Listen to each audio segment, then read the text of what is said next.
Assalamualaikum warahmatullahi wabarakatuh. Waalaikumsalam. Innal hamdalillah nahmaduhu wa nasta'inuhu wa nastaghfiruh wa na'udzu billahi min shururi anfusina wa sayyiati a'malina. May yahdihillahu fala mudilla lahu wa may yudlil fala hadiya lahu. Asyhadu an la ilaha illallah wahdahu la syarika lahu wa asyhadu anna Muhammadan abduhu wa rasuluh. Ya ayyuhalladzina amanu ittaqullaha haqqa tuqatih wa la tamutunna illa wa antum muslimun.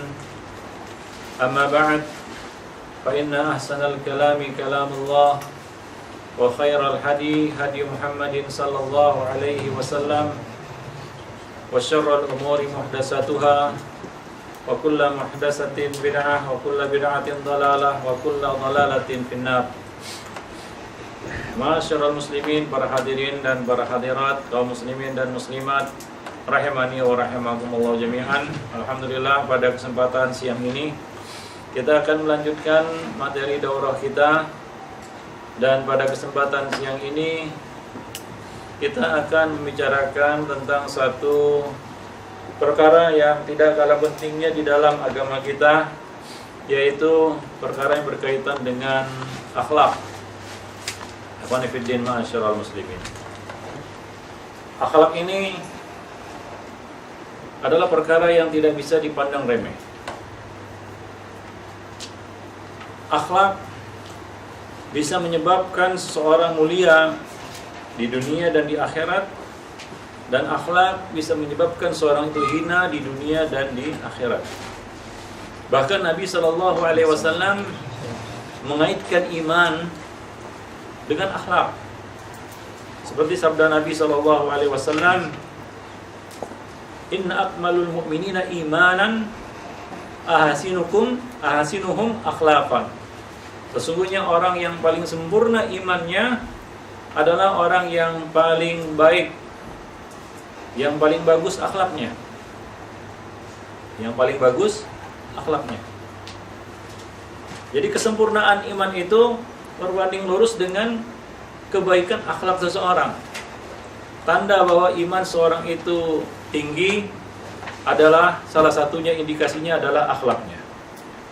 Dan tanda iman seorang itu sedang jatuh ke titik nadir, ke titik yang rendah, dilihat juga dari apa? Akhlaknya, ya khonifuddin ma'asyiral muslimin. Maka dari itu iman selalu disandingkan dengan amal saleh, alladzina amanu wa amilu as-shalihat. Dan bukti dari iman itu adalah akhlak, ya khonifuddin. Maka dari itu Allah Subhanahu wa taala senantiasa menyertakan perintah untuk bertauhid dengan perintah untuk berakhlak mulia. Seperti firman Allah, la ta'buduna illallah wa bil walidaini ihsana wa dzil qurba wal yatama wal masakin wa qulu lin-nasi husna. Setelah perintah untuk tidak menyembah kecuali kepada Allah, Allah perintahkan kita untuk berakhlak mulia kepada ibu bapa, kepada karib kerabat, kepada anak-anak yatim, orang-orang miskin, dan berkata dengan kata-kata yang baik kepada manusia. Ya, bahkan dalam satu hadis Nabi SAW menjelaskan kepada kita pentingnya masalah akhlak ini. Ada seorang wanita yang diceritakan di sisi Nabi SAW. Mereka menceritakan tentang ibadahnya. Mereka menceritakan tentang puasa siang harinya dan sholat malam harinya. Jadi laki perempuan ini bukan hanya mengerjakan ibadah yang wajib-wajib saja, bahkan dia mengerjakan yang sunnah-sunnah juga. Dia rajin sholat malam dan dia rajin mengerjakan puasa sunnah di siang hari. Tapi Nabi diam saja, tidak memujinya dan tidak berkomentar apapun tentang wanita ini. Akan tetapi kemudian yang menceritakan berkata, namun sayang, dia suka menyakiti tetangganya dengan lisannya. Maka spontan Nabi mengatakan, hiya finnar, dia di dalam neraka. Nabi mengomentarinya ketika dikabarkan kepada beliau bahwa akhlaknya buruk. Salah satu indikasi buruknya akhlaknya adalah apa? Suka menyakiti tetangga. Bukan dengan tangannya dia lempar rumah tetangga, bukan. Atau dia rusak rumah tetangga dengan tangannya, tidak. Dia menyakiti tetangganya dengan lisannya, dengan kata-katanya. Maka Nabi SAW mengatakan, dia finnar, dia di dalam neraka. Coba lihat, wanita ini tergelincir ke dalam neraka gara-gara akhlaknya yang tidak baik. Maka Rasulullah SAW ketika membawa Islam kepada umat manusia, beliau membawa paket yang sempurna. Bukan hanya akidah, ibadah, namun juga akhlak. Maka Nabi mengatakan, innama bu'istu liutammima makarimal akhlak. Sesungguhnya aku diutus untuk menyempurnakan akhlak manusia. Maka Nabi SAW dipuji oleh Allah Subhanahu wa taala di dalam Al-Qur'an dengan apa beliau? Ibadah beliau? Tidak. Akhlak beliau. Wa innaka la'ala khuluqin azim. Allah memuji nabinya di dalam kitabnya bukan dengan ibadah beliau. Ya, bukan dengan perjuangan beliau, tidak. Tapi dengan akhlak beliau. Ya, dengan akhlak yang dimiliki oleh Rasulullah SAW. Maka masalah akhlak ini adalah masalah yang sangat penting.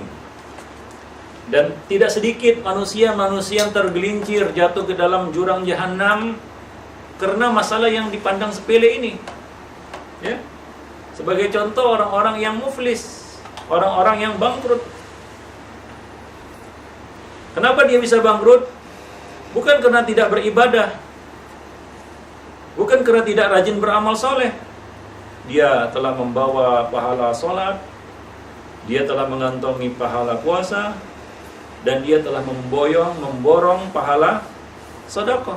Artinya dia orang yang rajin sholat, orang yang rajin puasa, ditambah lagi dia rajin bersedekah. Tapi sayang, ya, dia gagal di dalam membina hablun minan nas. Ternyata akhlaknya kacau balau, berantakan. Dia telah terlibat kezaliman, memukul si fulan, menipu si fulan, mengambil harta si fulan, ya, merusak kehormatan si fulan. Ternyata ini orang bermasalah. Masalah bukan terletak pada ibadahnya, tapi pada akhlaknya.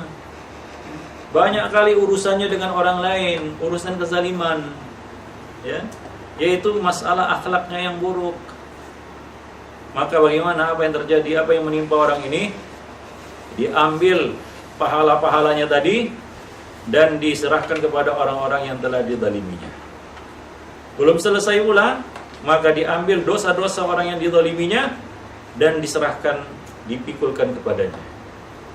Setelah itu, habis semuanya, dia diseret dan dilemparkan ke dalam api neraka. Coba bayangkan kepada fiddin masyarul muslimin, ya, laki-laki ini, orang ini adalah orang yang di dunia telah mengantongi pahala ibadah. Artinya sholat, bukan sholat sembarang sholat. Sholatnya sholat yang ikhlas, sholatnya sholat yang sunnah, bukan sholat yang berantakan, tidak.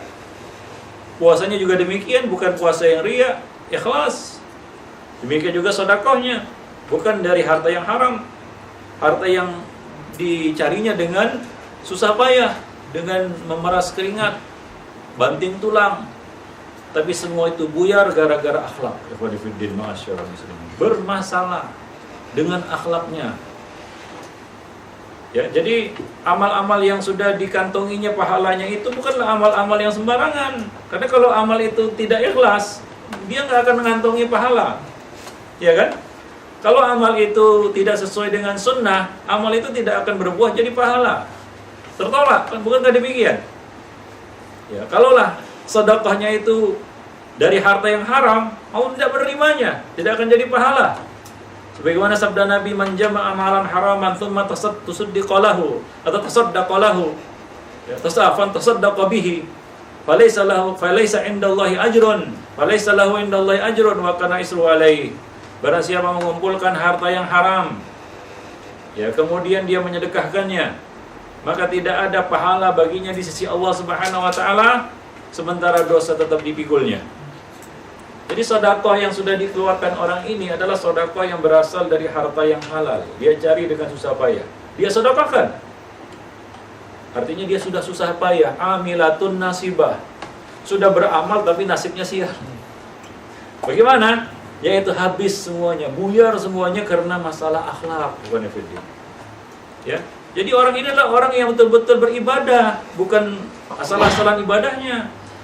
Oleh karena itu dikatakan dia sudah mengantongi pahala. Pahala sudah di kantongnya. Walaupun di sana nggak pakai baju ya.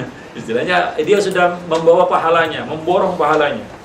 Tapi sayang, ya semua itu buyar, semua itu hilang karena masalah akhlak. Ya. Habis pahalanya, bahkan lebih tragis lagi, dia memikul dosa orang lain karena perbuatannya. Bukan tanpa sebab dia memikul dosa orang lain. Karena sebab, yaitu apa? Kezalimannya. Dan banyak kezaliman yang terjadi karena buruknya akhlak. Ya. Banyaknya kezaliman yang dilakukan oleh seorang hamba terhadap orang lain, itu disebabkan buruknya akhlak. Jadi masalah akhlak ini bukan masalah yang sepele. Ini masalah yang penting. Tapi perkara yang penting ini justru dianggap sepele oleh manusia. Bukankah salah seorang yang dianggap di dalam kubur? Ya, Nabi pernah melewati 2 kubur ya. Pernah dengar ceritanya? Kemudian Nabi berkata, sesungguhnya 2 orang yang di dalam kubur ini sedang diadab. Dan mereka diadab bukanlah karena perkara yang besar menurut mereka.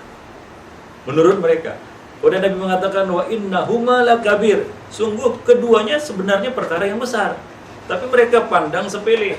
Salah satunya apa? Berjalan ke sana kemari menyebarkan apa? Namimah. Mengadu domba, menyebarkan fitnah. Itu kerjanya. Dia pandang itu sepele, dia pandang itu kecil. Ternyata ini besar di sisi Allah Subhanahu wa taala. Akibatnya dia mendapatkan adab kubur. Ikhwan fillah, masyaallah. Ya. Jadi banyak kezaliman itu terjadi karena buruknya akhlak.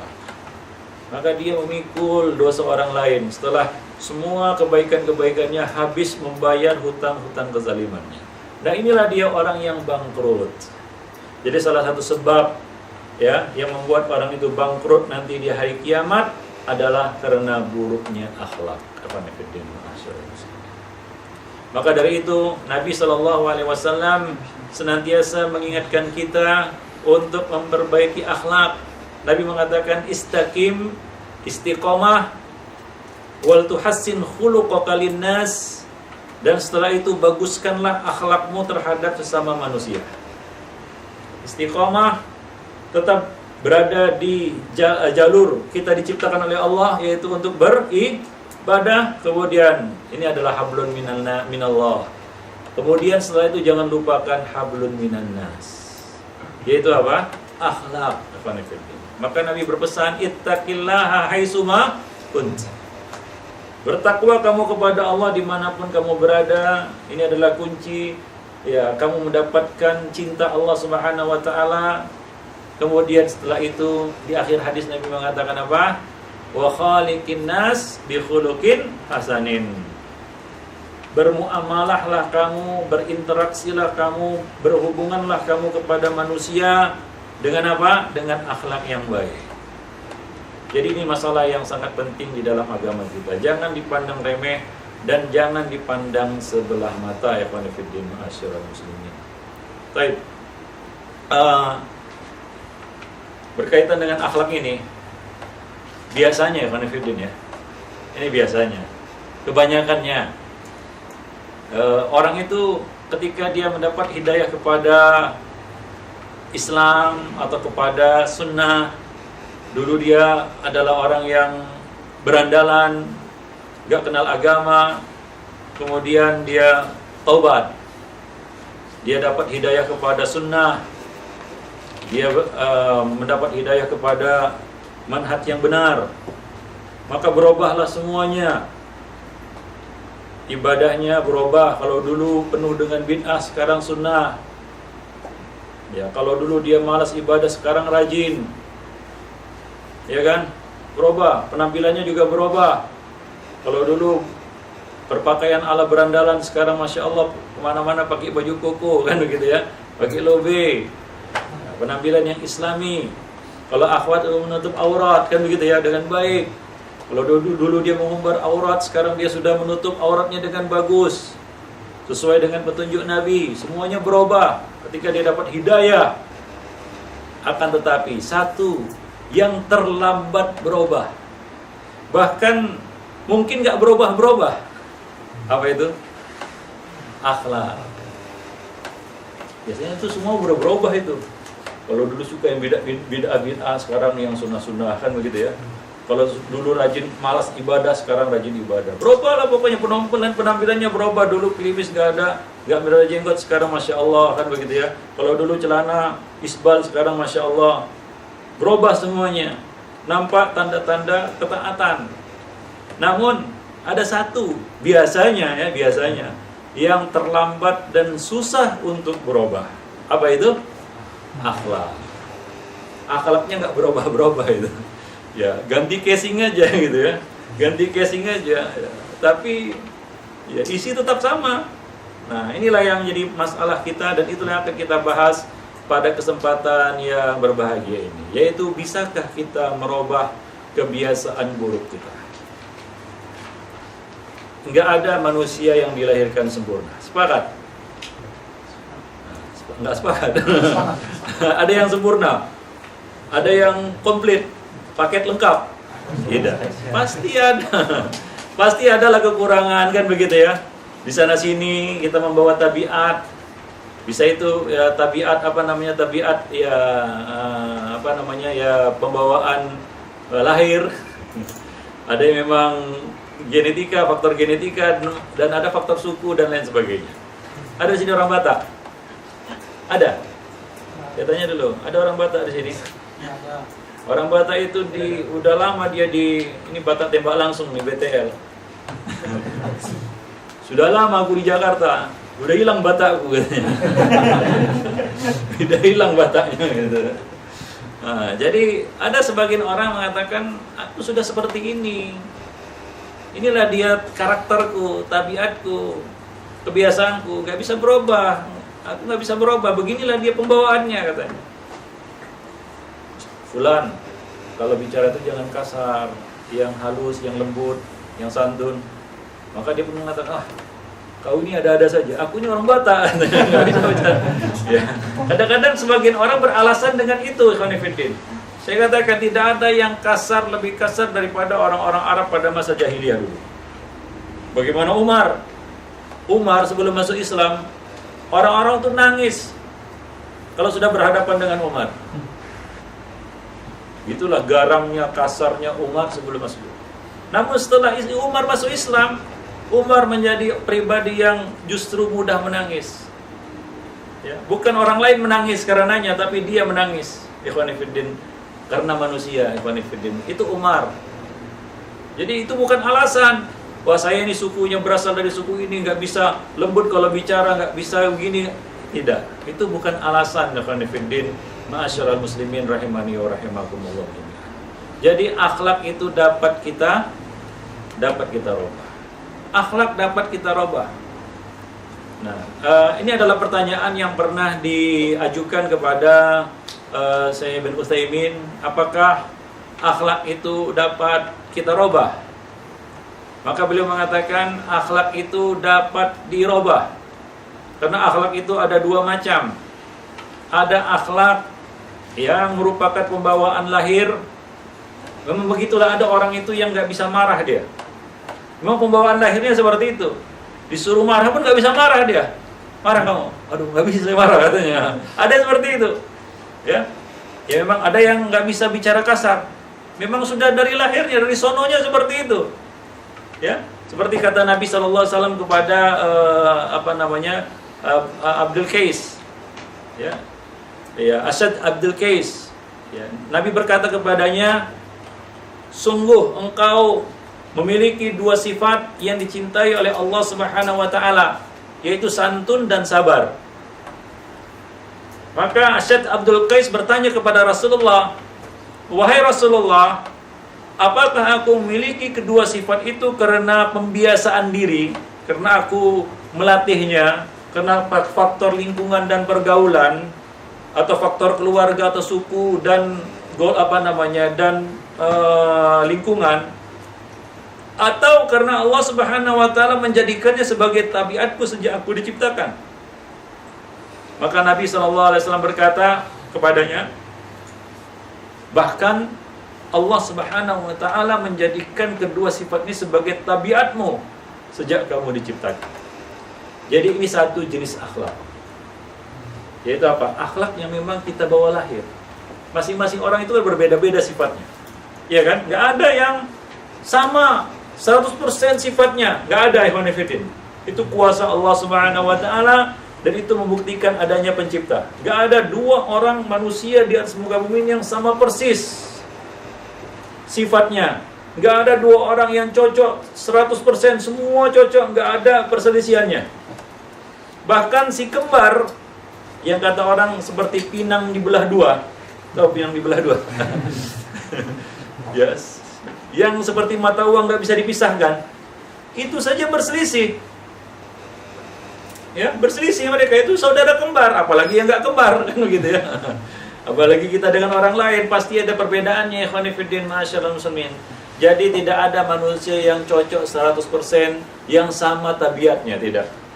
Berbeda-beda, ada yang punya tabiat seperti ini. Nah demikianlah. Jadi supaya kita juga menyadari, ketika kita berinteraksi dengan orang lain, kita harus menyiapkan dada yang lapang. Karena nggak mungkin semua yang ada pada kita bisa dia terima, dan tidak mungkin juga semua yang ada padanya bisa kita terima. Jadi harus bisa saling memahami ya satu sama lainnya. Nah demikian ya Pak.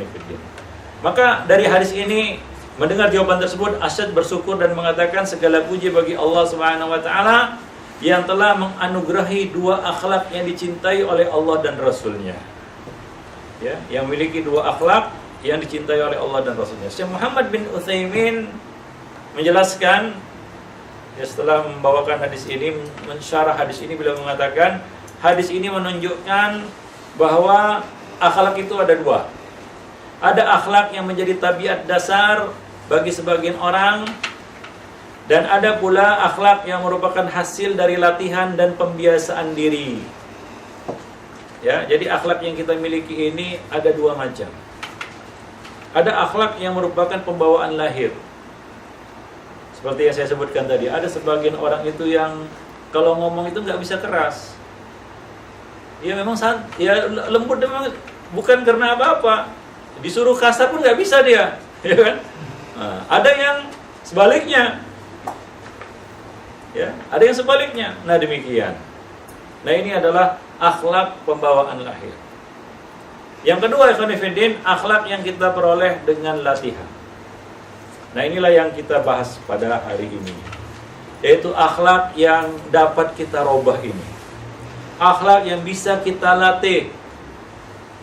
Ya, akhlak yang bisa kita latih, yang dapat kita latih dan kita meraihnya. Maka kalau ada pertanyaan apakah akhlak bisa berubah, maka jawabannya adalah pasti. Pasti dapat kita robah. Hanya saja yang jadi pertanyaan adalah mau apa tidak kita merubah akhlak kita. Sebagian dari kita mungkin sadar, dan dia juga sudah dapat masukan dari orang banyak. Fulan, kamu itu ada satu akhlak yang tidak baik. Kamu itu begini, kan begitu ya. Misalnya temperamental, kamu itu emosian, kamu itu suka suka suuzon sama orang lain, dan banyak akhlak-akhlak buruk yang kita miliki lah ya. Kamu itu tukang hasad dan lain sebagainya. Kita kadang-kadang menyadari bahwasanya kita itu punya kekurangan, kita punya akhlak yang jelek begini, kita tahu itu. Tapi kadang-kadang kita tidak mau untuk merubahnya. Dengan alasan-alasan, itu sudah ada orang yang dinasihati, ya. Sebagian orang yang punya perangai yang tidak terpuji atau kurang terpuji, misalnya tutur katanya kasar atau emosional, atau ada orang yang suka bohong, atau sifat-sifat buruk lainnya. Kalau dinasihati, maka dia akan merespon, dia akan katakan, memang seperti inilah dia sifatku, mau bagaimana lagi? Seolah-olah dia nyerah. Artinya apa? Secara tidak langsung dia mengatakan, akhlak yang aku miliki ini nggak bisa dirubah-rubah lagi, sudah mabni istilahnya. Kalau kita belajar bahasa Arab itu mabni, bukan mu'rab lagi, nggak bisa berubah lagi gitu ya. Sudah tetap, permanen. Ya. Nah ini sebenarnya kata-kata boleh jadi ini berasal dari syaitan. Syaitan yang membuatnya berputus asa untuk merubah dan memperbaiki akhlaknya. Maka janganlah sekali-kali kita katakan seperti itu. Wah, saya itu memang seperti itu. Kadang-kadang itu ya karena mungkin emosi kita atau karena ketidaktahuan kita, kejahilan kita katakan kepada orang yang menasihati kita tentang akhlak kita yang buruk atau kurang terpuji, maka kita mengatakan, fulan, udahlah nggak usah dinasihati seperti itu, aku memang kayak gitu dari dulu, sejak lahir aku kayak gitu katanya. Jadi dia seolah-olah tidak mau untuk merubah akhlak. Ya. Nah, jadi yang jadi pertanyaan adalah bukan apakah akhlak bisa berubah, tapi yang jadi pertanyaan, maukah kita merubah akhlak kita? Kalau ditanya apakah akhlak bisa berubah, maka jawabannya adalah pasti. Tentu, tidak diragukan lagi, ya, mi'ah bil mi'ah, 100% akhlak itu bisa dirubah. Nah, demikian ikhwan fillah ma'asyiral muslimin rahimani wa rahimakumullah jami'an. Nah, lalu apa dalilnya? Apa buktinya bahwa akhlak itu dapat kita rubah? Nah, di sana ada dalil-dalil kauni, ada dalil-dalil syar'i yang menunjukkan kepada kita secara hakul yakin, bukan ainul yakin lagi, bukan ainul yakin lagi, bahkan hakul yakin bahwa akhlak itu bisa berubah. Di antara dalil kauninya adalah kita lihat singa yang buas, harimau yang menakutkan. Pernah lihat di kebun binatang? Menakutkan, aumannya saja sudah menggetarkan hati. Kalau mengaum dia, itu sudah menggetarkan hati. Ya. Tapi singa dan harimau yang buas ini bisa menjadi berubah, bisa dirubah menjadi harimau yang jinak, singa yang jinak. Disuruh lompat-lompat dia, disuruh duduk-duduk dia, iya kan? Selfie lagi sama singa itu. Tiga. Enggak diterkamnya enggak. Coba lihat, patuh dia sama sama pelatihnya. Lompat dia. Jadi lucu dia, unyu-unyu. Itu singa yang buas. Bayangkan itu, singa yang enggak punya akal. Ya. Itu bisa dirubah tabiatnya, pembawaannya, pembawaan lahirnya dari ganas, buas, liar menjadi apa? Menjadi jinak, teratur, ya, taat dia sama pelatihnya, kan begitu. Nah, apalagi kita manusia yang punya akal. Jadi akhlak itu sebenarnya bisa dirubah, ya. Nah, demikian juga seekor kuda yang liar itu dapat dilatih menjadi kuda yang patuh dan mudah ditunggangi. Kalau kuda liar, masya Allah, ya, seperti yang koboi-koboi itu, wah gitu, bisa terpental kita dari punggungnya. Tapi kalau kuda Cina dilatih dia kuda yang liar ini menjadi kuda Cina, maka mudah dikendarai, ditunggangi. Nah, demikian ikhwan fillah ma'asyiral muslimin rahimani wa rahimakumullah. Jadi hewan yang liar, buas itu bisa menjadi jinak, bisa dirubah tabiatnya. Apalagi manusia ya ikhwan fillah.